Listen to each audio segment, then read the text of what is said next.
శ్రీ సాయినాథాయ నమః. శ్రీ సాయి సచ్చరిత్రము 36వ అధ్యాయం. ఇద్దరు గోవా పెద్ద మనుషులు ఔరంగాబాద్కర్ కథ. ఇద్దరు గోవా పెద్ద మనుషులు. ఒకనాడు గోవా నుండి ఇద్దరు పెద్ద మనుషులు బాబా దర్శనంకే వచ్చి బాబా పాదములకు సాష్టాంగ నమస్కరించిరి. ఇద్దరు కలిసి వచ్చినప్పటికీ బాబా వారిలో ఒకరిని 15 రూపాయలు దక్షిణ ఇమ్మనను, ఇంకొకరిని అడగకుండానే 35 రూపాయలు ఇవ్వగా అందరికీ ఆశ్చర్యం కలుగునట్లు బాబా నిరాకరించను. అక్కడున్న శ్యామ బాబాని ఇట్లా అడిగాను, ఇదేమి ఇద్దరు కలిసి వచ్చిరి, ఒకరి దక్షిణ ఆమోదించితివి, రెండో దాన్ని తిరస్కరించితివి, ఎందులకి భేదభావం? బాబా ఇట్లు జవాబిచ్చాను, శ్యామా, ఎందులకో నీకు తెలియదు. నేను ఎవరి వద్ద ఏమీను తీసుకొనను.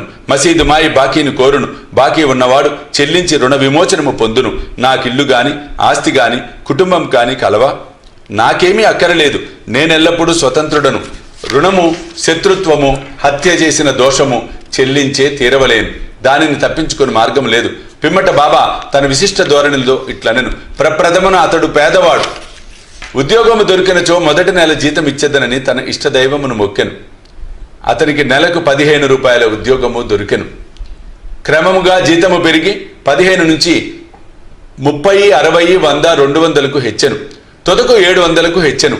అతడు ఐశ్వర్యమును అనుభవించు కాలమందు తన మొక్కును మర్చెను. అతని కర్మఫలమే ఇచ్చటకు ఈడ్చుకుని వచ్చినది. ఆ మొత్తమునే నేను దక్షిణగా స్వీకరించి తిని. ఇంకొక కథ.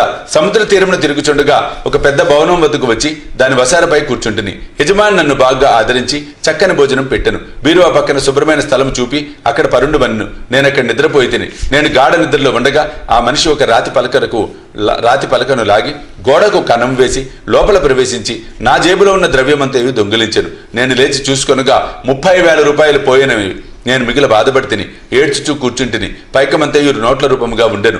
ఆ బ్రాహ్మణుడే దానిని దొంగిలించెను అనుకుంటుని.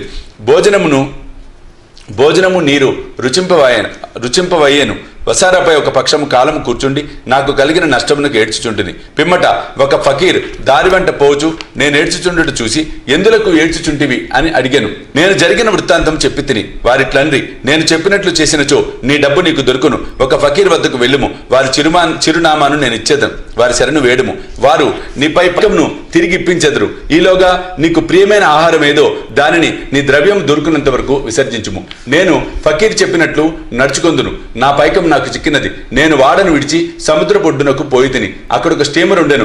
దానిలో జనులు ఎక్కువగా ఉండుచే లోపల ప్రవేశించలేకపోయి తిని. ఒక మంచి నౌకరు నాకు తోడ్పడగా నేను లోపలికి పోయి తిని. అది ఇంకొక ఒడ్డునకు తీసుకుని పోయినది. అక్కడ రైలు బండి నెక్కి మసీదు వచ్చి తిని. కథ పూర్తి కాగానే బాబా అతిథులను భోజనమునకు కొరకు తీసుకొని పొమ్మని శ్యామకు చెప్పాను. శ్యామ వారిని ఇంటికి తీసుకుని పోయి భోజనము పెట్టాను. భోజన సమయంలో శ్యామ బాబా చెప్పిన కథ విచిత్రముగా ఉన్నదనెను. బాబా వారన్నడు సముద్ర తీరమునకు పోయి ఉండలేదు. వారి వద్ద 30,000 రూపాయలు ఎప్పుడూ లేకుండెను. ఎన్నడూ ప్రయాణం చేయలేదు. ద్రవ్యం ఎప్పుడూ పోవుట గాని వచ్చుట గాని జరగలేదు. కావున దాని భావం తనకేదైనా తెలిసినదా అని వారిని అడిగాను. అతిథులు మనసు కరిగాను. వారు కళ్ళ తడబెట్టుకొనిరి. ఏడ్చుచూ బాబా సర్వజ్ఞుడు, అనంతుడు, పరబ్రహ్మ స్వరూపుడే అని నుడివిరి. బాబా చెప్పిన కథ మా గుర్చియే. వారు చెప్పినదంతయు మా విషయమే. వారికి ఎట్లు తెలుసనో అన్నది గొప్ప చిత్రము. భోజనమైన తరువాత పూర్తి వివరములను చెప్పేదము అనిది. భోజనమైన పిమ్మట తాంబూలం వేసుకొనుచు అతిథులు వారి కథలను చెప్పదొడంగిరి. అందులో ఒకరిట్లు చెప్పిరి, లోయలో ఉన్న ఊరు మా స్వగ్రామము. జీవనోపాధికై నేను ఉద్యోగం సంపాదించుటకు గోవా వెళ్ళి తిని. నాకు ఉద్యోగం లభించినచో నా మొదటి నెల జీతం ఇచ్చేదనని దత్తదేవుణ్ణి మొక్కుకొంటిని. వారి దయవల్ల నాకు 15 రూపాయల ఉద్యోగం వచ్చాను. నాకు క్రమంగా జీతము బాబా చెప్పిన ప్రకారము 700 వరకు హెచ్చినది. నా మొక్కును నేను మరచితిని. దానిని బాబా ఈ విధంగా జ్ఞప్తికి తెచ్చి నా వద్ద 15 రూపాయలు తీసుకొనిరి. అది దక్షిణ కాదు, పాత బాకీ తీర్చుకొనక మరచిన మొక్కును చెల్లించుట. బాబా ఎన్నడూ డబ్బు భిక్షమెత్తలేదు. సరికదా తమ భక్తులు కూడా భిక్షమెత్తుటకు ఒప్పుకోలేదు. వారి ధనము ప్రమాదకారిగాను పరమమును సాధించుటకు అడ్డుగాను భావించేవారు. భక్తులు దాని చేతులలో చిక్కకుండా కాపాడేవారు. ఈ విషయమున భక్త మహర్షాపతి ఒక నిదర్శనం. ఆయన మిక్కిలి పేదవాడు. అతనికి భోజన వసతి కూడా జరుగుబాటు లేకుండెను. ఆయనను అతడు ద్రవ్యం సంపాదించుటకు బాబా అనుమతించలేదు. దక్షిణలో నుండి కూడా ఏమీ లేదు. ఒకనాడు ఉదారవర్తకుడైన హంసరాజ్ అను బాబా భక్తుడు చాలా ద్రవ్యమును బాబా సుముఖమున మహర్షాపతికి ఇచ్చాను. కానీ బాబా దాన్ని పుచ్చుకున్నటకు అనుమతించలేదు. పిమ్మట రెండో అతిథి తన కథనిట్లు ప్రారంభించెను. ఆ బ్రాహ్మణ వంట మనిషి నా వద్ద 35 సంవత్సరాల నుండి నౌకరి చేయుచుండినను. దురదృష్టమైన వాడు చెడు మార్గంలో పడెను. వాని మనసు మారిపోయాను. వాడు నా ద్రవ్యమంతయు దొంగిలించెను. రాతి పలకను తొలగించి ధనము దాచిన భోషానమున్న గదిలో రూపాయల కరెన్సీని దొంగిలించి పారిపోయాను. బాబా సరిగా మొత్తమునే ఎట్లు చెప్పగలిగినో నాకు తెలియదు. రాత్రింబవళ్ళు ఏడ్చుతూ కూర్చుంటిని. నా ప్రయత్నములన్నీ విఫలమైనవి. ఒక పక్షం వరకు చాలా ఆరాటపడితిని.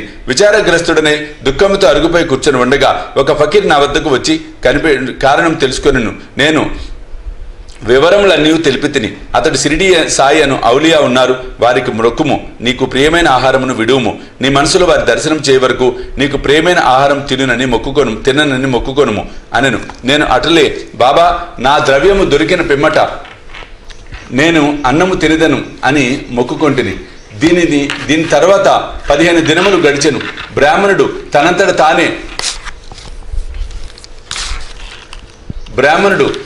తానే నా డబ్బును నాకు ఇచ్చెను. నన్ను శరణు వేడెను. వాడిట్లను, నేను పిచ్చెత్తి ఇట్లు చేసినాను. నా శిరస్సు నీ పాదములపై పెట్టి తిని, దయచేసి క్షమించుము. ఈ కథ ఈ విధంగా సుఖాంతమైనది. నాకు కనిపించి సహాయం అని వచ్చిన ఫకీర్ తిరిగి కనపడలేదు. ఫకీర్ చెప్పిన షిరిడి సాయిబాబాను చూచుటకు ఎంతో గాఢమైన కోరిక కలిగినది.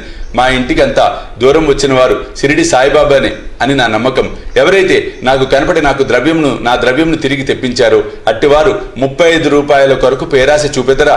దీనికి వ్యతిరేకంగా మా వద్ద నుంచి ఏమి ఆశించక ఎల్లప్పుడూ తమ చేతనైనంత వరకు బాబా మమ్ములను ఆధ్యాత్మిక మార్గమున నడిపింతురు.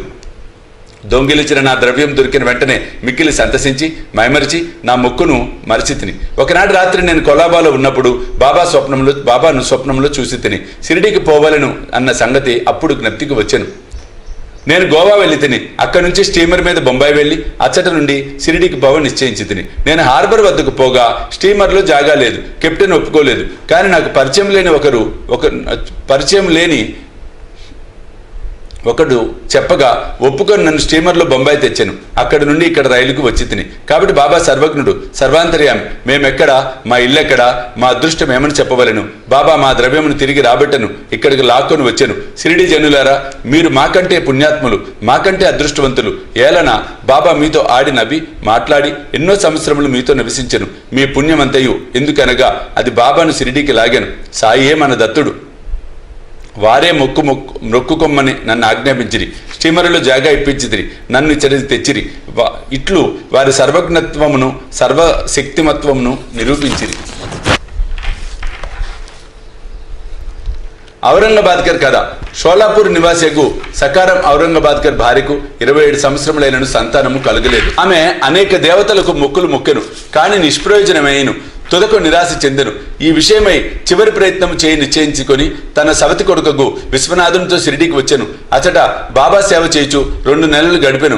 ఆమె ఎప్పుడు మసీదు పోయినను అది భక్తులచే నిండి ఉండెను. బాబా చుట్టూ భక్తమండలి మూగి ఉండివారు. బాబా ఒంటరిగా చూచి బాబా పాదములపై పడి తన మనసును విప్పి చెప్పి తనకొక సంతానము కావాలనని కోరుకొనుటకై తగిన అవకాశముకై ఆమె కనిపెట్టుకుని ఉండెను. తుట్టతుదుకు శ్యామకి సంగతి చెప్పి బాబా ఒంటరిగా ఉన్నప్పుడు తన విషయంలో జోక్యము కలుగజేసుకొనమనను. శ్యామ బాబా దర్బార్ ఎల్లప్పుడూ తెరిచి ఉండునని, అయినను ఆమె గురించి ప్రయత్నించదనని సాయి ప్రభు ఆశీర్వదించవచ్చని చెప్పాను. బాబా భోజన సమయమున మసీదు వాకిల్లో కొబ్బరికాయ అగరబత్తులతో సిద్ధంగా ఉండమని, తాను సైగ చేయగానే మసీదు పైకి రావేలను అని చెప్పాను. ఒకనాడు శ్యామ మధ్యాహ్నం భోజనానంతరము బాబా చేతులు తువాలతో తుడుచుచుండగా బాబా శ్యామ బుగ్గ గిల్లెను. శ్యామ కోపగించి, దేవా, నా బుగ్గను గిల్లుట నీకు తగునా? మా బుగ్గలు గిల్లునట్టి పెంకి దేవుడు మాకు అక్కర్లేదు. మేము నీపై ఆధారపడి ఉన్నామా? ఇదేనా మన సాన్నిహిత్య ఫలితం అనను. బాబా ఇట్లనను, శ్యామా, 72 జన్మల నుంచి నీవు నాతో ఉన్నప్పటికీ నేను నిన్ను గిల్లలేదు. ఇన్నాళ్లకు గిల్లగా నీకు కోపము వచ్చుచున్నది. శ్యామ ఇట్లనను, ఎల్లప్పుడూ ముద్దులు మిఠాయిలు ఇచ్చు దైవము మాకు కావలను. మీ నుండి మాకు గౌరవం గాని, స్వర్గం గాని, విమానం గాని అవసరం లేదు. మీ పాదములందు నమ్మకం మాకెప్పుడు ఉండును గాక. బాబా ఇట్లనను, అవును, నేను వచ్చినది అందుకే. ఇన్నాళ్ళ నుంచి మీకు భోజనము పెట్టి పోషించుచుంటిని. నీ యందు నాకు ప్రేమానురాగములు ఉన్నవి. అట్లనుచు బాబా పైకి వెళ్లి తన గెద్దపై కూర్చొనెను. శ్యామ ఆమెను సైగ చేసి రమ్మనెను. ఆమె మసీదు పైకి వచ్చి బాబాకు నమస్కరించి కొబ్బరికాయ అగరబత్తులు ఇచ్చాను. బాబా ఆ టెంకాయను ఆడించెను. అది ఎండుది కనుక లోపల కుడుక ఆడుచూ శబ్దము వచ్చుచుండెను. శ్యామా, ఇది గుండ్రముగా లోపల తిరుగుచున్నదయ్యా, అది ఏమనుచున్నదో విను. శ్యామ వెంటనే అనను, ఆమె తన గర్భమునందు ఒక బిడ్డ అటులలే ఆడవలనని వేడుచున్నది, కాని టెంకాయను ఆశీర్వదించి ఇవ్ము. టెంకాయ బిడ్డను ప్రసాదించునా, అట్లా అనుకొనుటకు ప్రజలెంత అమాయకులు అనెను బాబా. శ్యామ అనెను, నీ మాటల మహిమయు ఆశీర్వాద ప్రభావమును నాకు తెలియను. నీ ఆశీర్వాదమే ఆమెకు బిడ్డల పరంపరను ప్రసాదించును. నీవు మాటలచే కాలయాపన చేయుచు ఆశీర్వాదమును ఇవ్వకున్నావు.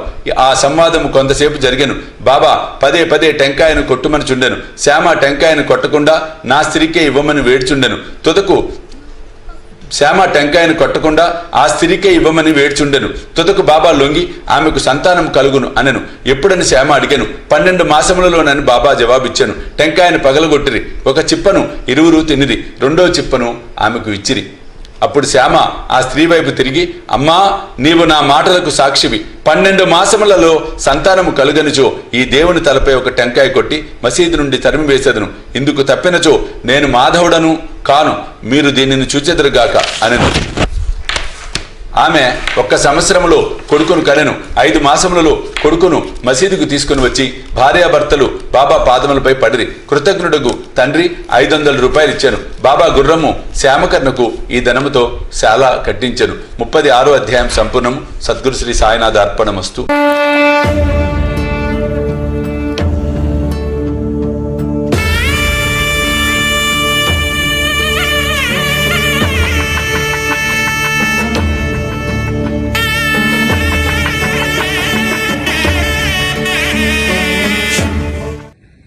సాయి దివ్య రక్ష కవచ యంత్రానికి